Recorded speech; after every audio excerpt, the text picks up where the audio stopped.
Remember yesterday how United States Ambassador to the United Nations Nikki Haley said the U.S. would be taking names of countries that supported a resolution critical of the Trump administration's decision to recognize Jerusalem as Israel's capital? Well, let's hope Haley brought a lot of pens and paper, because 128 countries voted against the United States today, many of them U.S. allies. Only 9 countries voted with the U.S. There were 35 abstentions. Among the 128 countries that voted to condemn the U.S. on this issue were some countries with some rather questionable records of their own. Take Venezuela's representative today. The world is not for sale.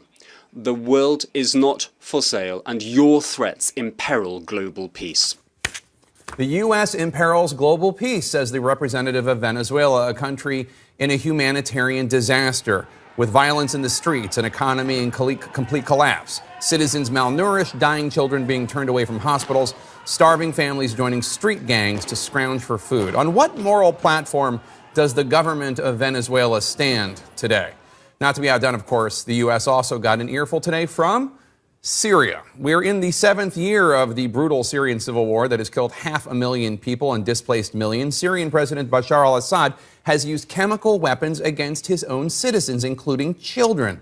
Also feeling a bit preachy today, Yemen, which helped draft the resolution condemning the U.S., seemingly more focused, at least during the speech, on where the U.S. puts its embassy in Israel than on the 7 million Yemenis on the brink of starvation in that country's civil war.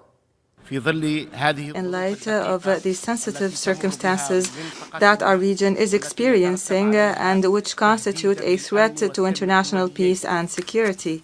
Yemen concerned with stability in the region. Interesting. There are plenty of policies and actions that are perfectly valid to criticize about the United States and about Israel, and certainly whether this move will help the peace process in any way seems one of them. But listening to these countries, including North Korea and Myanmar and Turkey and China, lecturing the United States in any way about human rights and peace might seem a bit much. But here is a bit of context that you might not know.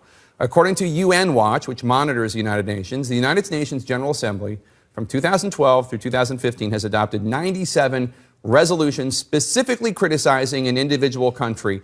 And of those 97, 83 of them have focused on Israel. That is 86%. Now, certainly Israel is not above criticism, but considering the genocide of the Rohingya people in Myanmar, the lack of basic human rights in North Korea, the children starving in the streets of Venezuela, the citizens of Syria targeted for murder by their own leader using the most grotesque and painful of weapons, you have to ask, is Israel truly deserving of 86% of the world's condemnation?